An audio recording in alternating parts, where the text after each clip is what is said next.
है कि as you think so you become. ये जो ग्यारहवा ग्यारहवा श्लोक है कि इस पे अगर हम लोग ध्यान दें तो हम अपनी सोच को सुधारने का आरंभ करेंगे। अभी साइंस में तो अभी रिसर्च हुआ है, वेस्ट में बहुत सी यूनिवर्सिटीज में हुआ है कि एक नॉर्मल मनुष्य जो है एक दिन में 24 घंटे में 75,000 उसके अंदर विचार निकलते हैं ऑन एन एवरेज। औसतन 75,000 थॉट्स निकलते हैं और इसमें भी 80% जो है नेगेटिव थॉट्स होते हैं। तो इतना मतलब इतना हम नेगेटिव सोच रहे रहते हैं दिन भर कि वो वही हमारे जीवन में आता रहता है, वही हमारे जीवन में आता रहता है। तो पावर ऑफ पॉजिटिव थिंकिंग ऐसी है कि आपको अगर जैसे आपको धन चाहिए तो आप सोचोगे अरे मैं धनी होता तो कितना अच्छा था। तो उसके उस सोच के बैकग्राउंड में क्या है कि आज के दिन मेरे पास धन नहीं, अरे मैं खुश होता तो कितना अच्छा था। उसके बैकग्राउंड में थॉट क्या है, उसके बेस में थॉट क्या है, आज मैं खुश हूं। तो जो बेस वाला थॉट है वही अंकुरित होता है। वो बेस वाला थॉट है, इसलिए लोग बताते हैं आजकल ओलंपिक में एथलीट है उनके ट्रेनिंग में बताते हैं ये मन में सोचो, ये मन में प्रोजेक्ट करो, ये विजुलाइज करो कि आप फर्स्ट प्राइज ले रहे हो। The power of visualisation, this is the power of thought. ठीक है। सो इसके बाद हम नेक्स्ट पे चलते हैं। भैया। तो आत्मा साक्षी विभो पूर्ण एको मुक्तिं च क्रिये असंगो निरसन्तः शांतो भ्रमा संसार वाणी। अभी यहाँ पे अष्टवक्र वो ही इस पूरी पुस्तक में ये जो थॉट है about the self, about the consciousness, ये बार बार रिपीट होता रहेगा। उसे मालिक बोलते हैं ना, बाबूजी विस्पर में बोलते हैं कि अच्छी चीज बार बार रिपीट करनी चाहिए। तो ये वही उसी प्रिंसिपल को दोहरा रहे हैं, उसी चीज को बार बार रिपीट करते रहेंगे। तो अभी ये उसी ईश्वर का अंश है, उसको आप सेल्फ विद कैपिटल एस बोलो, उसको अंतर्यामी बोलो, उसको कॉन्शियसनेस बोलो। आ, इसी को हम बोलते हैं the all pervading divine energy और कॉन्शियसनेस और सेल्फ। जो आप में है वही मेरे में है, वो पूरी दुनिया में है, वो इसी चेयर में है, इसी कंप्यूटर में है, इसी लैपटॉप में है, हर चीज में, हर कण कण में वो ईश्वर विद्यमान है। And that Ishwar is that परमात्मा, दैट परम तत्व जिसे हम लोग हिंदुइज्म में बोलते हैं। सो वो हर जगह विद्यमान है, वो सूक्ष्म से सूक्ष्म है, हर चीज उसके अंदर है, वो हर चीज के अंदर है, ऐसे ही बोला जाता है। तो ये कहते हैं कि द सेल्फ, वो जो अंतरात्मा है, जो ईश्वर है, जो कॉन्शियसनेस है, उसको वो एक साक्षी है। वो ऑल परवेडिंग है, पूरे पूरे जगत में इधर से लेके उधर तक फैला हुआ है। वो बिल्कुल परफेक्ट है, वो बिल्कुल नॉन ड्यूअल है, फ्री है, मतलब एकाकी है। मतलब वो ना कभी शुरू हुआ ना कभी अंत होगा, ना अनादि है। वो टोटली फ्री है, किसी चीज के ऊपर उसका डिपेंडेंसी नहीं। और उसी को कॉन्शियसनेस बोलते हैं।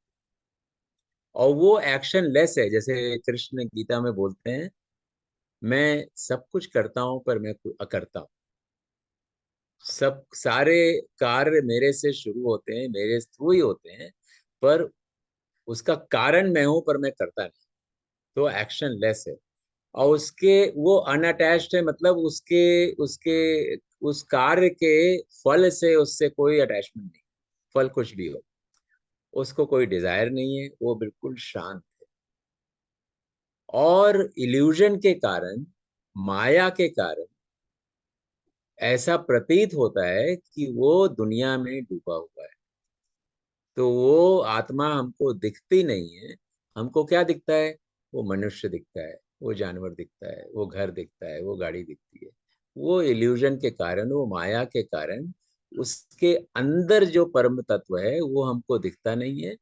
उसके ऊपर जो कवरिंग चढ़ी हुई है वही दिखती है, जो कि अनंत नहीं है, जो कि असली नहीं है, रियल नहीं है, क्योंकि anything which can be destroyed वो रियल नहीं है। Anything which cannot be destroyed, जो अनादि है, जो अनंत है, वही रियल है। तो यहाँ पे संज्ञा ये दे रहे हैं कि जो रियल है वो तो छुपा हुआ है, और जो अनरियल है वो बाहर दिख रहा है, उसी में हम लोग मजे ले रहे हैं। ठीक है। सो ये एक वंस अगेन कॉन्शियसनेस की डिस्क्रिप्शन है, सेल्फ का डिस्क्रिप्शन है, और कैसे ये छुपा हुआ है अंदर, और उसके ऊपर जो कवरिंग है वही हमको दिखाई पड़ता है। हमको क्या दिखता है? वो ये बंदा दिखता है, ये बंदी दिखती है, ये गाड़ी दिखती है, ये दुनिया दिखती है, ये देश दिखता है। राइट। और एक बहुत सिंपल साइंस, अभी ये साइंस को भी ये सब चीजें अभी समझ में आ रही हैं। अभी जैसे हमको एक 70 किलो का आदमी दिखता है, और ऐसे हमारे पूरे इस दुनिया में ऐसे 8 बिलियन ह्यूमन बींग्स है, 8 बिलियन। हाँ। सो और हमारा एक प्लैनेट, एक प्लानिटरी सिस्टम में है, ये प्लानिटरी सिस्टम एक गैलेक्सी में है, और हमारे यूनिवर्स में ऐसे बिलियंस ऑफ गैलेक्सीज।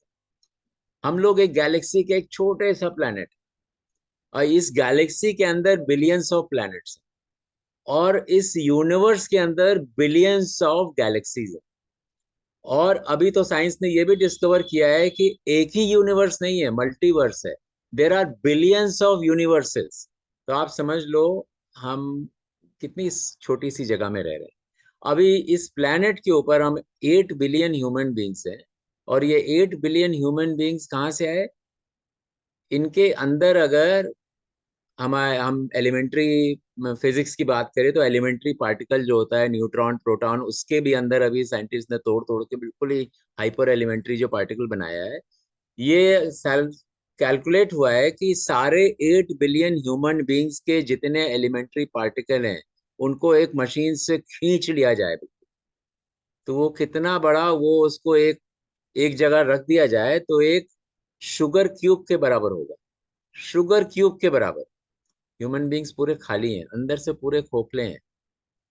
लग रहा है कि सॉलिड है, 70 किलो, 80 किलो, 100 किलो का बंदा है, पर अंदर से पूरा स्पेस है। अंदर से पूरा सिर्फ एनर्जी है, वो एनर्जी दिख रही है कि सॉलिड है, और कुछ नहीं। We are just energy, worlds of energy जैसे बोलते हैं ना, शक्ति पुंज। वो masquerading as a solid human being, as an individual, masquerading as an individual.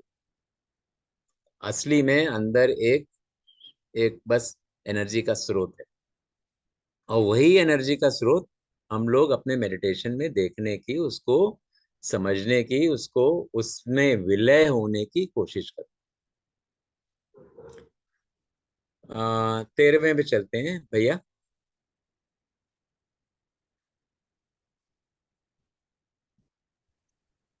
उससे बोध वेद्यता प्रधान परिभाव्य भावो सो अहम ब्रह्म मुक्ता भावम ब्रह्मांतरम। तो अभी अष्टवक्र जी अभी और डीप जा रहे हैं उसी के अंदर। कहते हैं कि आप ये बाहर का और अंदर का जो फ्लक्चुएशन है, जो डे टू डे की जो दुनिया की जो दुनियादारी है, जो ये माया, उसको छोड़ के जो हम अपने ईगो का रिफ्लेक्शन है उसको छोड़ के, जो हम अपने अपने रिफ्लेक्शन को ही देख रहे हैं, हम असली असली चीज को नहीं देख रहे हैं, उसमें उसके शीशे में उसके रिफ्लेक्शन को देख रहे हैं, उसको ही असली मान रहे हैं। इट्स लाइक मैं एक शीशे के सामने खड़ा हूँ, और मेरे को कोई नहीं देख रहा है।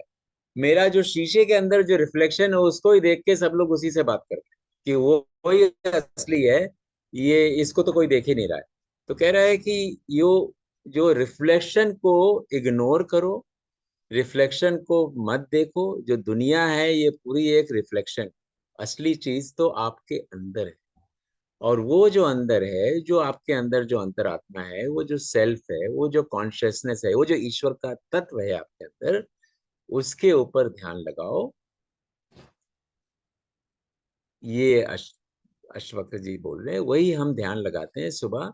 जो अपने अंदर का जो एनर्जी का पुंज है, जो सोर्स ऑफ लाइट है, उसके ऊपर हम ध्यान लगाते हैं सुबह, बिकॉज वही रियल है, वही अनादि है, वही अनंत है।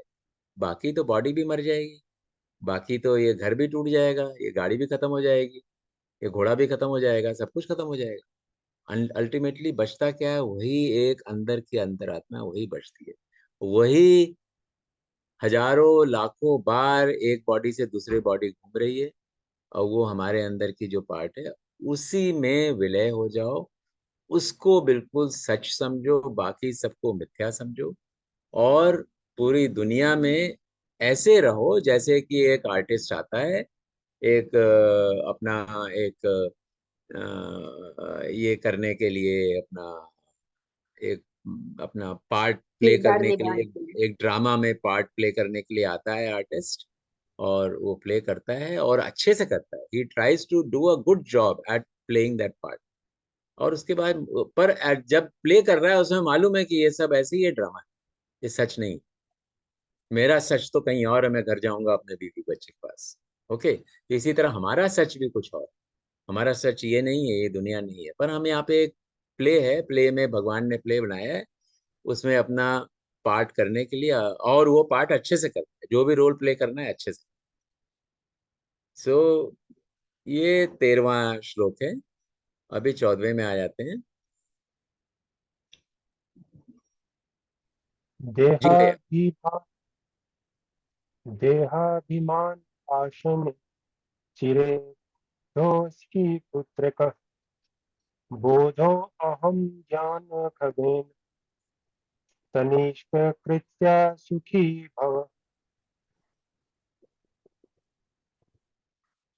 सो अष्टवक्र यहाँ पे मेरे प्रिय पुत्र, पुत्र बोल रहे हैं भाई। अष्टवक्र उम्र में बहुत छोटे हैं राजा जनक से। हाँ, वो तो चाइल्ड सेंट थे ना, 14-15 साल के थे, चाइल्ड सेंट। और पर उस जमाने में क्या था कि जो संत है, जो पहुंचा हुआ है, उसके लिए सभी बच्चे बराबर है। तो राजा जनक जो कि बुड्ढे हैं, दाढ़ी वाले हैं, सम्राट हैं, तो सम्राट बोल रहे हैं, मेरे प्रिय पुत्र, ये जो जो जो आपकी बॉडी कॉन्शियसनेस है, मतलब आप हम लोग अपने जो देह देह से जो जुड़े हुए हैं, कि देह ही मैं हूँ, मन ही मैं हूँ, इसको असली नॉलेज, असली रियल नॉलेज, रियल विज्ञान, जैसे एक तो ज्ञान होता है, एक विज्ञान होता है। ज्ञान होता है, छोटा मोटा ज्ञान होता है, और जो हायर ज्ञान को विज्ञान बोलते हैं हमारे भारतीय संस्कृति में। तो विज्ञान से इस रस्सी को काटो, और अपने आप को समझो कि आपकी जो अंतरात्मा है, जो आपके अंदर जो वो ज्योति पुंज है, जो सोर्स ऑफ लाइट है, वही आप असल में हो। एंड वही, वो ज्ञान जब आपको मिल जाएगा, वो ज्ञान में जब आप बिल्कुल परे हो जाओगे, और उस अंदर की अंतरात्मा को बिल्कुल, मैं वही हूँ, जब अपने आप से बिल्कुल समा जाओगे उसमें, तब आप असली खुशी के मालिक बन जाओ।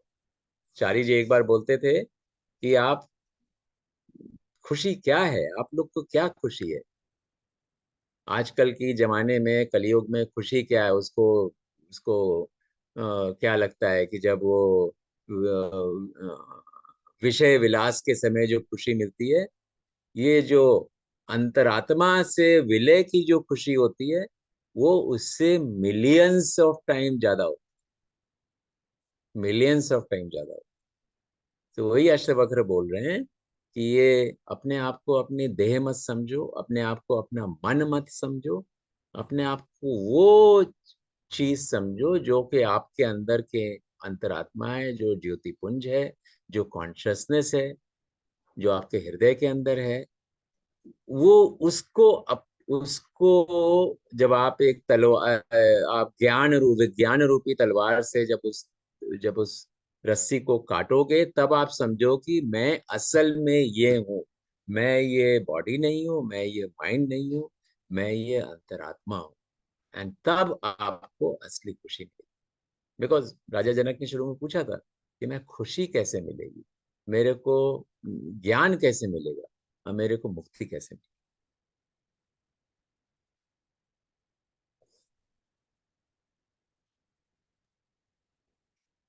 जी भैया। या निस्संगो निष्क्रियोऽसो आसीतत्व स्वप्रकाशो निरञ्जन अहमेह इहि ते बन्धन समाधिमनुतिष्ठेदसि।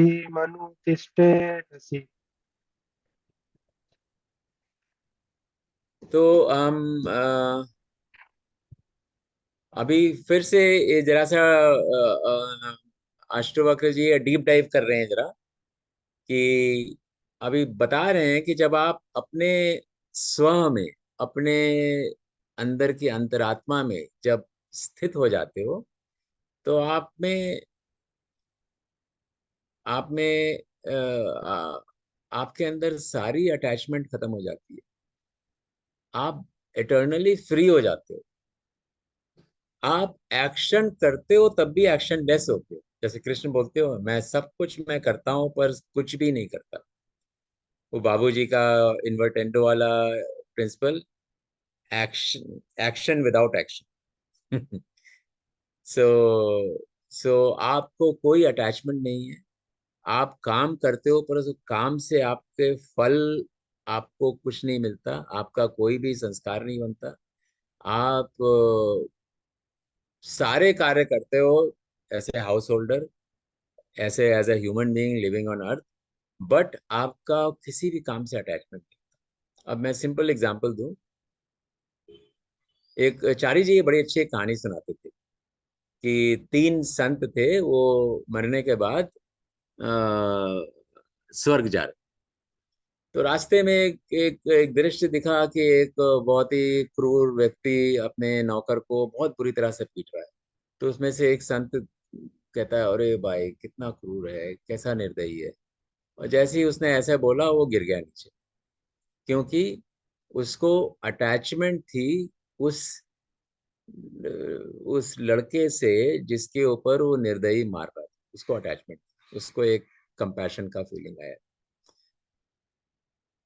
फिर चलते गए दो और आगे। फिर आगे एक और दृश्य आया, बहुत ब्यूटीफुल गार्डन, बहुत अच्छे पक्षी, बहुत अच्छे फूल। तो एक और संत ने बोला, अरे कितना ब्यूटीफुल सीन है।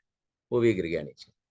तीसरा बंदा जो है संत है, वो चलता गया, उसको कोई भी अटैचमेंट नहीं था, ना सुख से ना दुख से, ना अच्छाई से ना गंदगी से। उसको कोई भी उससे मतलब नहीं था, वो बस चलता जा रहा था। इसीलिए कभी कभी मैं बोलता हूँ कई लोगों से, दोस्तों के बीच में, कि compassion is a very overrated feeling. ना इसको गलत मत समझिएगा कि we should be compassionate but without attachment. आपको लगा कोई सफरिंग हो रहा है, कोई एक जानवर को पीट रहा है, तो एक रिएक्शन ये होगा कि आप रोने लगे, अरे कितना निर्दयी है, मार रहा है उसको। दूसरा रिएक्शन ये होगा कि चुपचाप जाएं उसके पास, जानवर को उसके पास से हटाएं, उसको ले जाएं, उसको जरा मरहम पट्टी करा दें, पर बिना कोई अटैचमेंट, बिना कोई अटैचमेंट। आपने अपना ड्यूटी किया, आप चलिए। सो अल्टीमेट लेवल पे एज ए स्पिरिचुअल पर्सन, आप दुनिया से कितने अनअटैच्ड हैं, उसके ऊपर ही आपकी प्रगति निर्भर है। जितना ज्यादा अटैचमेंट है, उतना ही प्रगति आगे की रीजन में कम। चारी जी एक और चीज बोलते थे कि lower level of spirituality, heart region में ज्यादातर जो आत्माएं जो आगे बढ़ती हैं, they are in a incarnated as ladies, because ladies have a lot of love. They can grow very fast in the heart region. But he said in the higher regions, most of the souls which are there, they are incarnated as men, because ladies find it very difficult to give up. They find it very difficult to get unattached. Men can get unattached very soon, very easily.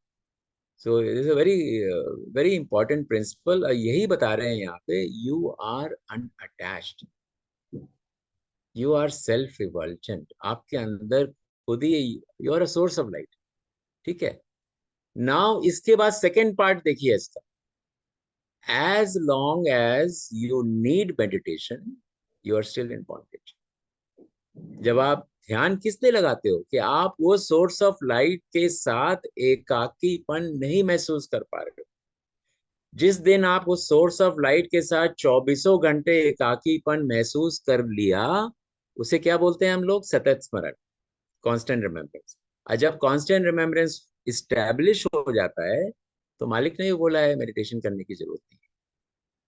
सो जब तक आपको meditation करने की जरूरत पड़ रही है, इसका मतलब आप वहां तक पहुंचे नहीं। जब पहुंच गए तो उसकी जरूरत नहीं। Is very hard hitting text.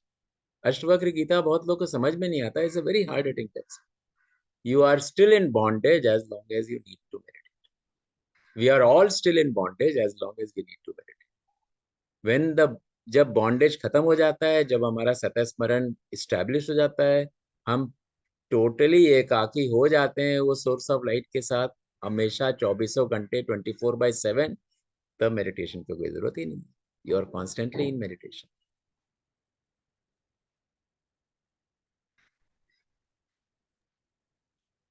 जी भैया। Yeah. तव्य व्यापतिमिदं विश्वं तव्य प्रोतो यत् शुद्ध बुद्धे स्वरूप स्त्वं मागमे क्षुद्री चित्ती कृताम्। सो यहाँ पे वो यही चीज अगर हमने पहले पढ़ी होती, आज से मतलब पढ़ी थी जब 2-3 साल पहले या 10 साल पहले, तो उसका मीनिंग ऐसे ही जरा ओवर द हेड होता था। अभी तो समझ में आता है, क्योंकि अभी जो कॉन्शियसनेस है, जो यूनिवर्सल डिवाइन एनर्जी है, जो कि सर्वव्यापी है, सारी यूनिवर्स में, एक यूनिवर्स नहीं, मल्टीपल जो बिलियंस ऑफ यूनिवर्स के एक एंड से दूसरे एंड तक सर्वव्यापी है, उसको साइंस ने भी आज डिस्कवर किया है। उस एनर्जी को, उसको जीरो पॉइंट फील्ड बोलते हैं।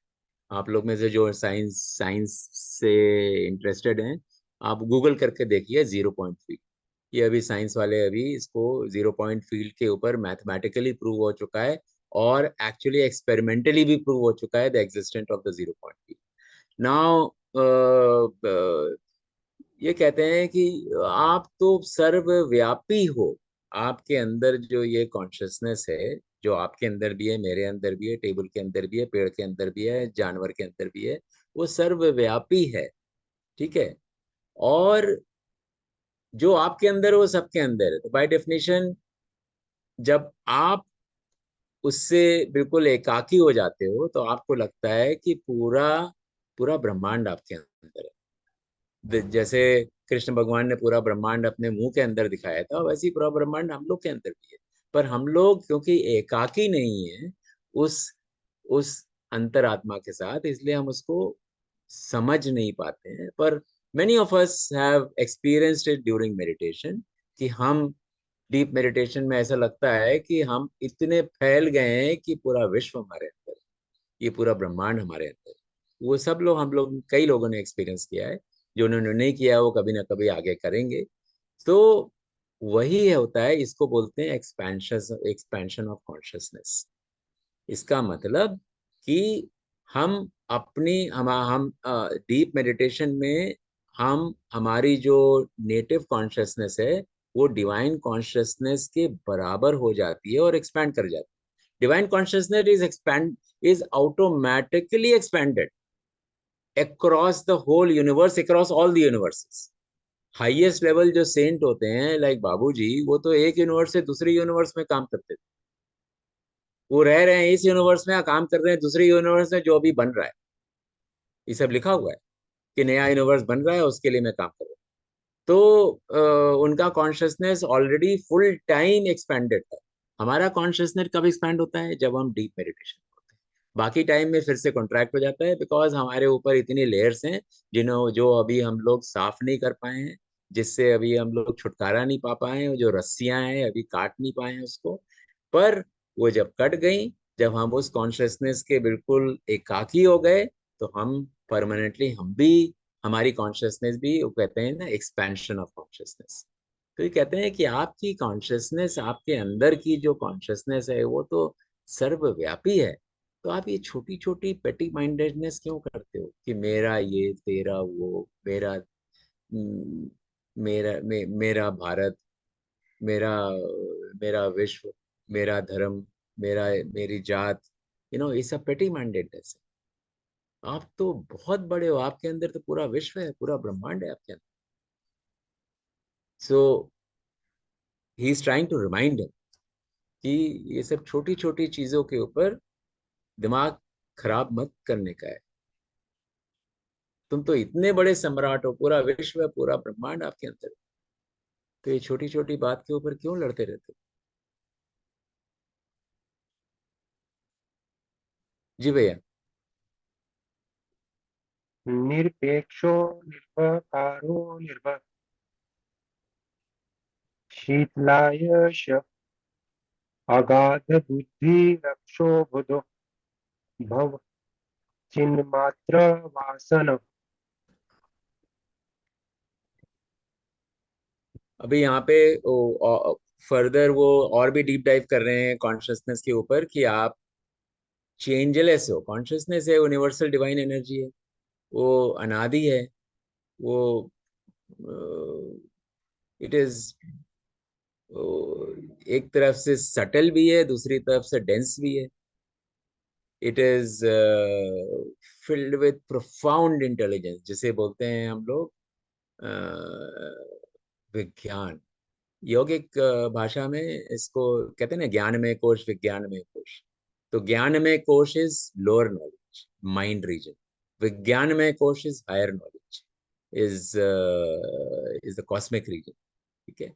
So it is profound and it is serene and perturbed because original state में this energy was absolutely had zero vibration, and that was the original state in which it जबकि क्षोभ हुआ, जब इस energy में vibration शुरू हुआ। And अभी भी जो ये एनर्जी है, जो कि हम लोग तो बहुत ज्यादा वाइब्रेशन होके प्लैनेट बन गया, ये बन गया, वो बन गया, पर दैट ओरिजिनल एनर्जी अभी भी एक यूनिवर्स से दूसरे यूनिवर्स तक घूम रही है, जिसको कि जीरो पॉइंट फील्ड बोलते हैं। एंड इसको जीरो पॉइंट फील्ड इसलिए बोलते हैं कि this energy has been known to have a wave form even at 0 degrees Kelvin. That is how science recognises. इसको जीरो पॉइंट फील्ड क्यों बोलते हैं? कहते हैं 0 point Kelvin is a temperature at which all energy is suppose to stop vibrating, but this energy still vibrates, and that is why it is called the zero point. तो ये कह रहे हैं कि ये आप तो ऐसी उच्चतम जो जो आपको जो एनर्जी फॉर्म हो, जो कि टोटली सेरीन है, टोटली विज्ञान में है, प्रोफाउंड है, और इतना प्रोफाउंड होने के बावजूद भी टोटली सेरीन एंड अनपर्टर्ब्ड है। जरा भी आपके ऊपर कुछ भी असर नहीं पड़ता, कोई कंडीशन नहीं आती, आप टोटली अनादि हो। तो आप फिर छोटी चीजों के पीछे क्यों भाग रहे हो? अपनी देह, अपना माइंड, अपने थॉट। कहते हैं अगर किसी चीज के पीछे भागना है तो इसके पीछे भागो। एक वर्ड, डिजायर कॉन्शियसनेस अलोन। एक संत थे, उनके अभ्यासी ने बोला कि गुरुजी हमको भगवान जल्दी चाहिए, कैसे कैसे जल्दी पा सकते हैं? कहते बताऊंगा। हर दिन पूछता था, तो एक दिन पूछा, अच्छा कल सुबह बताओ, सुबह गंगा नहाने चलेंगे तब बताओ। तो गए गंगा नहाने, डुबकी लगाई। ये अभ्यासी ने जैसी डुबकी लगाई, उन्होंने उसका सर को नीचे, पानी के नीचे पकड़ के रख लिया, और वो बिल्कुल तड़पड़ाने लगा। 1 मिनट रखे रहे, उसके बाद आने दिया। फिर कहते जैसे तुम अभी तड़प रहे हो हवा के लिए, वैसे ही जब तड़पोगे कि मेरे को भगवान को पाना है, व्हाट इज, वो भगवान कौन है? Is this consciousness. ये जो कॉन्शियसनेस है, जो अंतर्यामी, यही भगवान है। उसको पाने के लिए जब उतनी डिजायर होगी, उतनी तड़प होगी, तब पा जाओगे उसको। वो तड़प पैदा कर। यही यहाँ पे कह रहे हैं कि ये सब चीजों के पीछे भागना शुरू करो, तड़प पैदा करो उस एक चीज के लिए जो असली है, बाकी चीजें सारी नकली।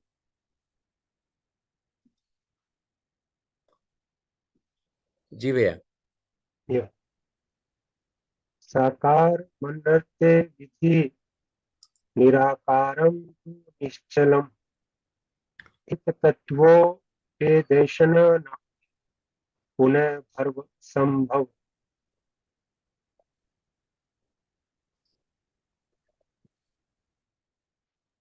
सो अभी फिर से अष्टवक्र रिमाइंड कर रहे हैं कि जो जिसका एक आकार बना हुआ है, फॉर्म, उसको हमेशा याद रखो कि ये असली नहीं है। हमको लग रहा है कि ये 100 किलो का आदमी है सामने, और उसके अंदर कुछ असली नहीं है। अगर आपको बताएं, साइंस बोलती है कि ह्यूमन बॉडी में 90% तो पानी है, और पानी के भी एटम होते हैं, एटम के अंदर सब कुछ खाली होता है, और उसके एलिमेंट्री पार्टिकल निकाल के सारे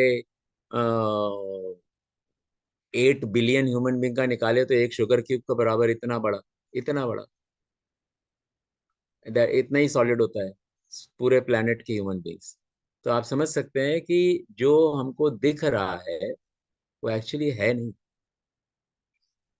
इसी को माया बोलते हैं कि जो दिख रहा है वो एक्चुअली है नहीं, और जो एक्चुअली है वो दिख नहीं रहा। राइट। सो यही बोल रहे हैं कि ये समझो कि जिसका आकार है वो असली नहीं, और जिसका आकार नहीं है और जो अनादि है वही असली है। और इसी आध्यात्मिक ज्ञान जिसको कि विज्ञान भी बोलते हैं योग में, तो इसी को, यही जानने के बाद तुम ये जीवन मरण के चक्कर से मुक्त हो सकते हो। असली क्या है उसको पहचानो और उसकी तरफ जाओ, और नकली जो है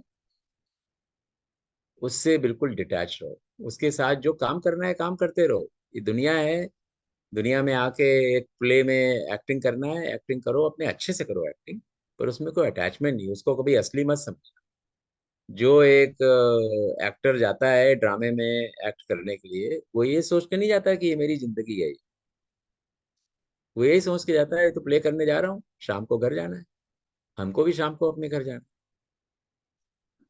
तो हम ये नहीं समझते, हम सोचते हैं यही मेरी जिंदगी है, इसी में तड़पते रहते हैं, इसी में लिप्त रहते हैं। पर यही समझाने की कोशिश कर रहे हैं, इसमें लिप्त ना रहो, ये असली नहीं है, असली कहीं और है।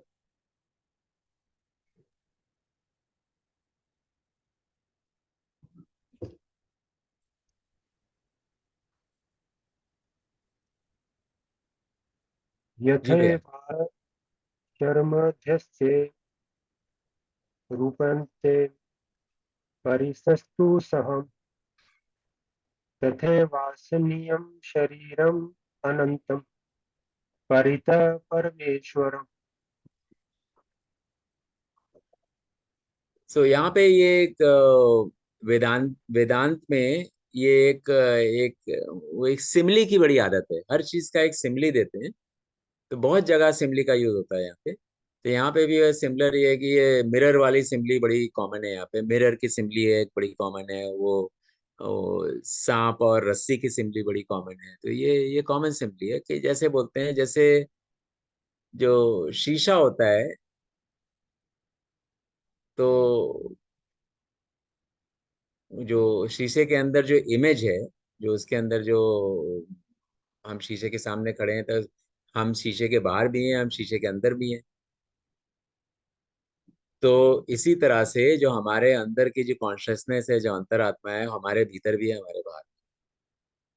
तो ये वो सिंपल सिमली बता रहे हैं कि जैसे हम शीशे के अंदर भी होते हैं जो हमारा नकली पार्ट है, और शीशे के बाहर भी होते हैं जो हमारे से असली में शीशे के बाहर है। इसी तरह जो हमारी कॉन्शसनेस है वो हमारे शरीर के अंदर भी होती है, शरीर के बाहर भी होती है। तो ये is a very common use of simply. And बार बार अष्टवक्र यही बताने की कोशिश करते हैं कि असली क्या है और नकली क्या है, उसमें भेद जानने की कोशिश करो।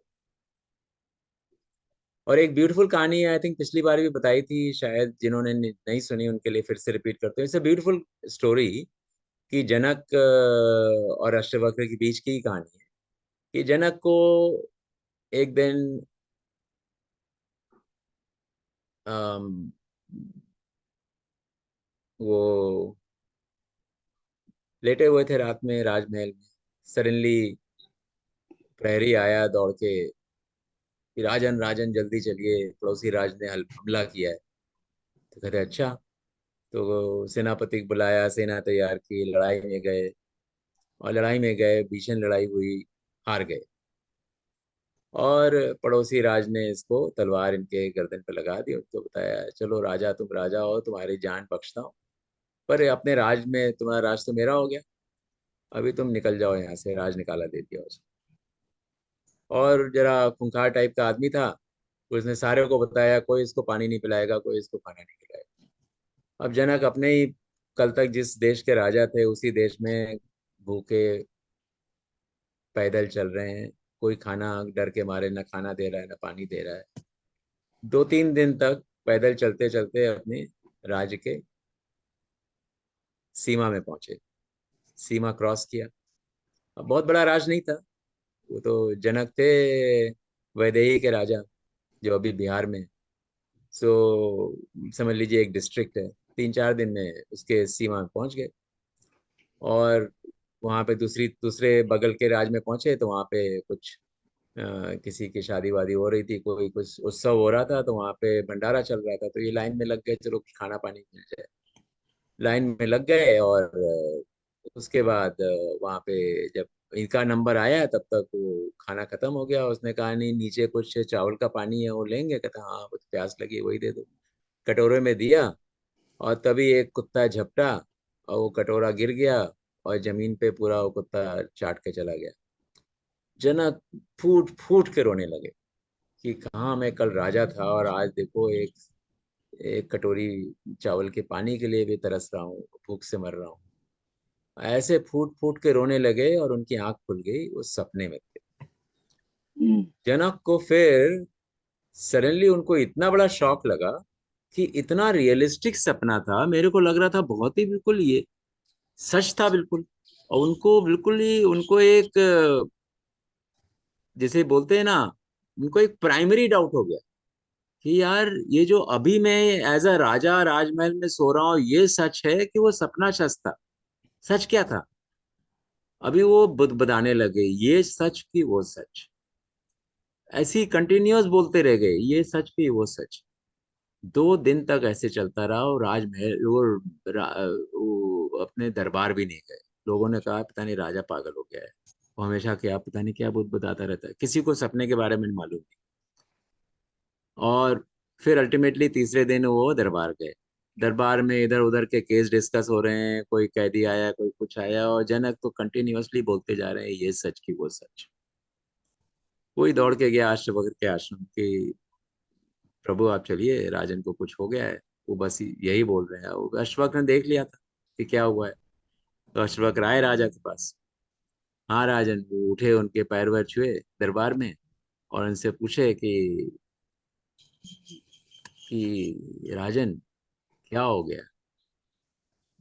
तो उसने पहली बार दरबारियों के सामने पूरा सपना बताया। लोग अचंभित। एंड अष्टवक्र से पूछता है कि प्रभु ये बताओ, ये सच कि वो सच? ये जो मैं आज राजगद्दी में बैठा हूँ ये सच है? ये भी इतना ही बिल्कुल रियल फील हो रहा है कि वो सच था, कि वो भी इतना रियल था, मैं तो रोते रोते उठा था? तो अष्टवक्र ने बोला राजन, ना ये सच ना वो सच। And it's a very beautiful story. Janak बोल रहे हैं ये सच की वो सच, और अष्टवक्र बोलते हैं राजन, ना ये सच ना वो सच। असली सच कहीं और छुपा है। So that is the beauty of this shlok and that is the beauty of this teaching. तो असली सच है उसको ढूंढो, इधर उधर की चीजों में मत करो। उसी को माया बोलते जी भैया। ये लास्ट श्लोक है अपना इस अध्याय। एकम सर्वगतम ओहम वहिरात यथा घटे नित्यम निरंतर ब्रह्म सर्वभूते गणे तथा। सो he ends with one more, एक और सिमिली यूज करते हैं, ये बड़े कॉमन वेदांतिक सिमिली ये भी है, घड़े के अंदर है घड़े के बाहर। तो कहते हैं जैसे घड़े के अंदर भी स्पेस है, घड़े के बाहर भी स्पेस है, दोनों एक दूसरे से मिले हुए हैं। इसी तरह जो ब्रह्म है, जो कॉन्शसनेस है, वो हमारे अंदर भी है, हमारे बाहर भी है, हर तरफ वही ब्रह्म। तो राजन, उसी ब्रह्म को समझो, उसी ब्रह्म को पहचानो, उसी को सच समझो, और उसी से एकाकीपन करो। बाकी सब अनरियल है, बाकी सब है, ये आता है, हम आएंगे जाएंगे, उनके साथ इंटरेक्ट करेंगे, उनके साथ अटैचमेंट नहीं रखेंगे। आपके पास अ, आज राज है, घोड़ा है, गाड़ी है, कल कुछ नहीं होगा। पर कि ये सब चीज अनरियल है, इससे कोई अटैचमेंट नहीं है। ये जो जिस काम से दिया गया है वो काम करो, राजा का काम है, राजा का काम करो, पर बिना लिप्त हुए। लिप्त किसके साथ होना है? उसी ब्रह्म से होना है, उसी कॉन्शियसनेस से होना है, उसी सोर्स ऑफ लाइट से होना है। सो अभी हमारा फर्स्ट चैप्टर खत्म होता है। आई थिंक हम 5 मिनट और बाकी है। कुछ अगर क्वेश्चंस होंगे तो हम लोग डिस्कस करेंगे, नहीं तो अगली बार हम लोग जरा और फास्ट चलेंगे, बिकॉज एक हफ्ते में हम लोग ये दो दो हफ्ते में कर रहे हैं, तो 14 श्लोक कर लेते हैं। तो हम लोग will try to finish 15 shlokas every session, नहीं तो मिनिमम 10 तो करेंगे ही करेंगे। तो कुछ या क्वेश्चंस हैं तो आप लोग अनम्यूट करके हम लोग डिस्कशन करते हैं जरा, फिर 11 बजे सेशन को बंद करेंगे। या मैं, अगर आपकी आज्ञा हो तो मैं कुछ समाप्त करना चाहता हूँ आज का, जो आपने काफी अच्छे ढंग से समझा है। जी भैया, जी भैया। मेरा ये कहना है, सभी अभ्यासी भाई बहनों को मेरा प्रणाम, कि जो भैया ने अभी बताया है वो बेसिकली पर्पज ये है कि हमारे को आत्मा का जो आत्म बोध की जो बात कर रहे हैं, वो इस जो हमने अभी श्लोक पढ़े और जो सुने, उसके अंदर आत्मा को हमें साक्षी बनाना है। सबसे बड़ी बात जो उसके अंदर वो ये कह रहे हैं, जो अष्टवक्र हमें को बता रहे हैं, कि हम ऐसे अज्ञानी मनुष्य बनकर जो है वो हम आ, अपने कार्य करते रहते हैं। यहाँ तक कि हम मान लीजिए कोई भी कार्य करते हैं, मान लीजिए हम कोई पूजा करते हैं या पाठ करते हैं या हम साधना करते हैं, और उसमें हमारे को अगर ये कोई लालसा या इच्छा रहती है, सभी जो श्लोक हमने अभी पढ़े हैं, जहाँ तक मेरी समझ है मैं उस हिसाब से आपसे बांट रहा हूँ, वो ये है कि हमारे को जितने भी भौतिक साधन हमारे पास जो रहते हैं, उन सबको हमें ज्यादा महत्व नहीं देना है, और साक्षी भाव बनकर, इच्छाओं रहित होकर हमें अपने सारे कार्यकलाप जो है वो करने हैं। जब तक हम पूर्ण रूप से कर्म रहित नहीं होंगे, चैतन्य नहीं होंगे, निराकार या आकार की बोध से अपने आप को दूर नहीं रखेंगे, जो भी हम कार्य करेंगे वहां पे हमारी जो चेतना का जो विकास है, जिसके हम कॉन्शियसनेस की बात करते हैं, कॉन्शियसनेस ऑफ एवोल्यूशन या लिविंग एज ए कॉन्शियसनेस, चेतना की जो है उसका हमें जागृत करना है। वो तभी होगा जब हम इस साक्षी भाव से जो है वो काम कर रहे हैं, और किसी भी लोभ प्रलोभन में ना फंसते हुए हमें अपना कार्य करना है। और जो हमें भ्रामक सपने देखने पड़ते हैं या हम देखते हैं, उन सब से, उन भावनाओं से अपने आप को दूर रखना है, बिकॉज संसार जो है वो एक माया जाल है, ये सब हम जानते हैं। उसमें हर प्रकार की जो है भौतिक बाधाओं का भी सामना करना पड़ता है, विकारों से भी हम ग्रस्त हो जाते हैं। और जब चिड़िया चुग गई खेत, ये एक बहुत बड़ा श्लोक है। उसमें जब हम बूढ़े हो जाते हैं, हमारी आयु अमृत हो जाते हैं, और तब हमें पछतावा होता है। तो अगर हम अपनी आध्यात्मिक यात्रा में चलना चाह रहे हैं, तो उसके अंदर हमारे को साक्षी भाव से सारे कार्य जो है वो करने हैं। मनुष्य का जो देह है, उस देह को भी हमें सिर्फ एक इंस्ट्रूमेंट की तरह यूज करना है। धन्यवाद भैया, धन्यवाद, थैंक यू।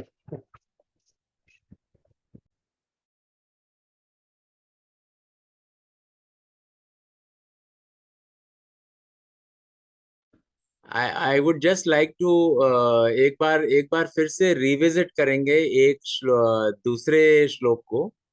तो दूसरा श्लोक पूरे अष्टवक्र गीता में ये अकेली ऐसी जगह है जहां पे वो जीवन कैसे जीना चाहिए वो बता रहे हैं। सिर्फ एक श्लोक है ये। बाकी सारे श्लोक में ये बताते वो डिस्कस करते हैं कि आत्मा कैसी होती है, उसकी कंडीशन कैसी होती है, और कॉन्शसनेस क्या है, कॉन्शसनेस में जो बंदा सेटल्ड है उसकी कंडीशन कैसी होती है। पर यहाँ पे जीवन कैसे जीना चाहिए सिर्फ एक श्लोक में बताया कि मेरे बच्चे, अगर तू मुक्ति चाहता है तो जो सेंस ऑब्जेक्ट्स हैं उसको जहर समझ के छोड़ दो। Number one, no desires. जैसे हम लोग कहते हैं ना, वी आर हमारे प्रेयर में we are slaves of our desires. ठीक है। फिर दूसरा बोलते हैं सीक फॉरगिवनेस, कि इतनी ईगो नहीं होनी चाहिए, जहां पे भी गलती की उसकी क्षमा मांगो। बी स्ट्रेट फॉरवर्ड, जैसे कहते हैं ना, से what you mean and mean what you से। झूठ नहीं बोलना, झूठ नहीं बोलना। सिंपल, जिसे बोलते हैं simple living, high thinking. Be straight forward. Kindness, तो काइंडनेस की बात हुई थी हम लोग, काइंडनेस एंड कंपैशन, करुणा होनी चाहिए, पर करुणा के कारण अटैचमेंट नहीं होना चाहिए। करुणामयी रहो, पर ऐसा ना रहो कि करुणामयी के साथ साथ आप हमेशा रोते रहो कि देखो ये कितना गरीब है, क्या सफर कर रहा है। करुणामयी मतलब आप उस गरीब की गरीबी को समझ रहे हो और उसके लिए कुछ उसको हेल्प कर रहे हो। हमारे यहाँ कई बार एक कभी कभी आता है कि ये ये काइंडनेस, कंपैशन, इस सब में फर्क क्या होता है। हाँ। सो कभी और बताएंगे। तो एक बहुत सिंपल एक बार कि एंड देन ही सेड कि चीयरफुलनेस, खुश रहो। अगर आप अपनी आत्मा के पास हो, आत्मा से मिले हुए हो तो संति बन गए, पर आत्मा के पास जुड़े हुए हो अगर, the essential nature of the soul, of that divine essence, of that source of light is joy। तो वो जॉय तो हमारे अंदर से भी निकलना चाहिए ना। कई बार लोगों ने बोला आपके यहाँ अभ्यासी हैं, उनके हमेशा भौहें चढ़ी रहती। मेरे को बहुत कम लोग स्माइल करते हुए दिखते हैं। वो जरा सा हमको, we should be careful of that. तो these are the things that he said. This is the only shlok where Ashtavakra says, gives out a kind of कि अपने जीवन ऐसे व्यतीत करो। सो brothers and sisters, thank you so much for joining us today। अगले बार हम लोग second और थर्ड दोनों कंप्लीट करने का कोशिश करेंगे। दोनों ही बहुत इंपॉर्टेंट है। सेकंड में क्या है कि जनक बोलते हैं कि मेरे को अभी ऐसा फील हो रहा है।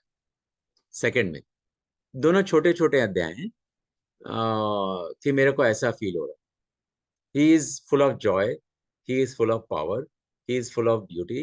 एंड वो बिल्कुल ही सेकंड अध्याय में कहते हैं ना, जनक बिल्कुल ब्रह्मांड मंडल की डिस्क्रिप्शन दे रहा है। जब बंदा ब्रह्मांड मंडल में होता है तो उसको बहुत पावरफुल दिखता है, बहुत ब्यूटीफुल दिखता है सब कुछ। उसके बाद जो थर्ड अध्याय में अष्टवक्र उनको बोलते हैं कि उसका रिजॉइंडर देते हैं कि बॉस, अभी अभी भी आप जरा सा डिजायर के साथ लिपटे हुए हो। और फिर फोर्थ अध्याय में जनक उसका रिजॉइंडर देते हैं। This is a very beautiful conversation. हम लोग अगली बार ट्राई करेंगे सेकंड और as much of third as possible complete करने का।